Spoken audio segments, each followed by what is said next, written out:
bon, alors là, le Yantar n'a pas été vu dans la zone la plus stratégique, c'est-à-dire aux côtes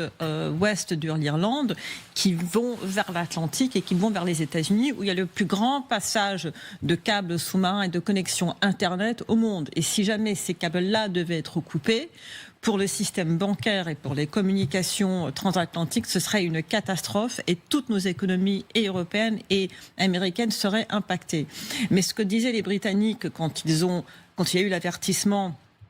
le double avertissement, le Yantar qui a pointé son laser vis-à-vis des pilotes britanniques et l'avertissement du secrétaire d'État à la Défense, c'est que